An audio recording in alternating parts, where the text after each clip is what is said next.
사회초년병인 청년과 이제 막 자리를 잡기 시작한 신혼부부에게 전세나 월세 보증금은 인생을 설계할 주춧돌이죠. 그런데 이들이 피땀 흘려 만든 보증금을 한꺼번에 잃을 처지에 놓였다면 어떤 심정일까요? 최근 한 달 새 대전 시내에서 동일 소유주의 건물 7채가 한꺼번에 경매에 넘어가는 일이 있었는데 피해가 우려되는 예상액만 50억 원이 넘습니다. 등기부를 살펴보니 특정 대부업체의 수상한 개입 정황이 공통적으로 발견됐습니다. 어떻게 된 일인지 지금부터 6분간 추적해 보겠습니다. 대전의 한 다가구 주택에 사는 20대 후반의 이모 씨. 지난해 5월 취업 후 모은 돈과 대출로 전세자금 9천만 원을 마련해 깨끗한 신축 건물에 처음 보금자리를 마련했습니다. 내 집 마련을 목표로 하는 시점에서 이렇게 전세라는 기회가 어떻게 보면 제 돈을 지키고 다른 돈을 쌓을 수 있는 그런 기회라고 생각했기 때문에. 그러나 기쁨도 잠시. 이 씨가 입주한 건물은 최근 경매에 넘어갔습니다. 건물 소유주 A 씨가 수개월 동안 대출 이자를 갚지 않자 제1순위 채권자인 새마을금고가 근저당권을 실행한 겁니다. 전혀 상상할 수도 없었던 부분이고 이전에 TV에서는 봤지만 이게 과연 나의 일은 아닐 것이다라는 생각을 했기 때문에 저에게 닥칠 줄은 전혀. 그런데 이 같은 상황이 한두 곳이 아니었습니다. 최근 한두 달 새 가압류되거나 경매에 넘어간 소유주 A씨의 건물은 모두 7채. 세입자만 80여 가구에 추산되는 보증금은 50억 원 정도. 세입자 대부분 20, 30대 청년이거나 젊은 신혼부부입니다. 이들 가운데는 부동산 중개소로부터 들은 사전 설명이나 계약 내용과는 다르게 변제 우선순위가 뒤로 밀려 있는 걸 나중에 알게 된 사람도 있습니다. 신축 같은 경우에는 저희가 이제 확인할 방법이 없어서 또 이제 건축주가 말씀하시는 대로 저희는 메모를 하고 세입자들께 아까도 말씀드렸지만 확인은 해보시라. 네, 추정 6분 박연성 기자와 계속해서 이야기 나눠보겠습니다. 자, 박 기자, 보통 세입자들이 계약할 때 가장 먼저 확인하는 게 건물 근저당권 같은 거잖아요. 그렇죠. 이게 확인이 되지 않았던 건가요? 네, 그렇지는 않습니다. 모두 신축 건물이었기 때문에 초기 세입자들이 계약할 때만 해도 한 시세의 60% 정도만 금융권 대출이 있던 상황이고요. 대부분 사회 초년상이다 보니 부동산 중개소 소개에 안심한 측면도 있는 것으로 보입니다. 다만 일부 세입자의 경우 부동산 중개소로부터 잘못된 우선순위를 안내받은 사람도 있었습니다. 예, 안타까운 상황입니다. 이 네. 문제를 세입자들은 그러면 처음에 어떻게 인지하게 된 건가요? 네, 한 세입자가 월세 보증금을 못 받은 게 단초가 됐는데요. 이 건물 소유주가 연락 두절되자 등기부 등본을 열람했고 경매에 넘어간 걸 확인하게 된 겁니다. 이 공인중개사를 통하더라도 이 등기부 등본만큼은 세입자가 좀 확실하게 확인을 해야 되겠어요. 네, 그렇죠. 이후 세입자들이 이 소유주와 관련된 건물을 수소문했고요. 10여 채의 건물을 찾아냈습니다. 이 중 4채가 가압류와 함께 경매에 넘어갔고 3채는 아직 가압류되거나 압류된 상황입니다.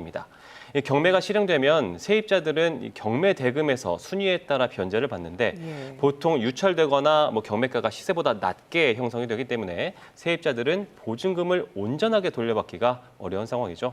이 앞순위 세입자들 일부는 그나마 변제받을 가능성이 있지만 후순위 세입자들은 눈앞이 캄캄한 상황입니다. 이 현행법상 광역시의 경우 7천만 원 이하의 소액 임차 보증금에 한해 2,300만 원까지 최우선 변제를 받을 수 있는데요. 이 세입자 상당수가 보증금 7천만 원을 넘어서 피해가 우려되는 상황입니다. 예, 세입자 중에 사회 초년생들이 많다고 했잖아요. 네. 잘못하면 거액의 빚을 지고 사회생활을 시작할 그런 위기에 놓인 것 같습니다. 그렇죠. 자, 그런데 세입자들이 다른 대부업체에 수상한 개입 의혹을 제기하고 있다고요. 네, 이 경매에 넘어간 건물들에는 두 가지 공통점이 발견되는데요. 이 건물들의 등기부 등본과 부동산 전문가 의견을 토대로 살펴봤습니다. 최근 가압류나 경매에 넘어간 A씨 건물 7곳의 등기부 등본입니다.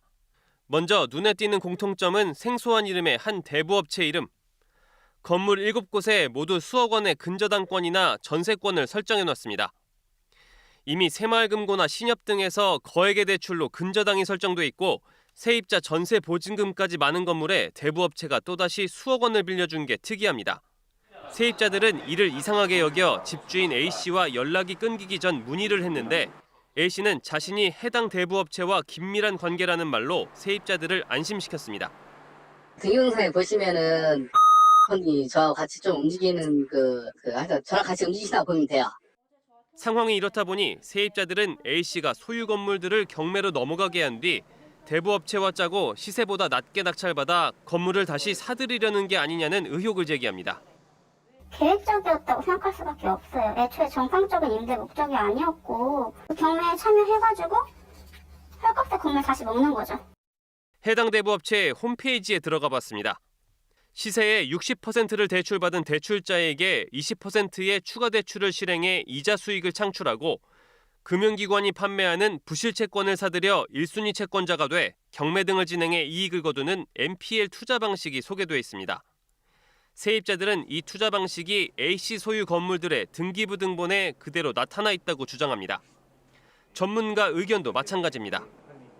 업체가 이제 이거를 부실채권화해서 홍보를 했다는 것은 제1순위 근저당권인 새마을금고로부터 채권을 양수받은 어떤 계약이 있었을 것으로 보여집니다. 이 경우에는 이제 권리 변동이 없기 때문에 사후정산부 방식으로 인해서 경매 사건이 종결된 이후에 그 채권 양도 양수의 계약으로 이제 소유권 이전을 받는. 건물을 취득한 지 1년 안팎으로 이런 일이 벌어진 것은 이례적이라는 게 전문가들의 분석. 경찰 역시 세입자들이 고소한 내용을 토대로 수사에 착수한 상태입니다.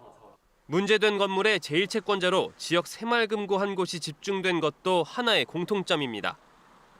경매에 넘어간 7개 건물 중 5개 건물에 대출을 해줬는데 A씨는 또 다른 지역 새마을금고의 간부 출신으로 유착이 의심된다는 피해자들의 주장까지 나오고 있습니다. 이에 대해 해당 새마을금고 측은 A씨와의 유착 관계는 전혀 없다며 부실채권을 대부업체에 판매하지 않고 직접 처분하겠다는 입장을 밝혔습니다.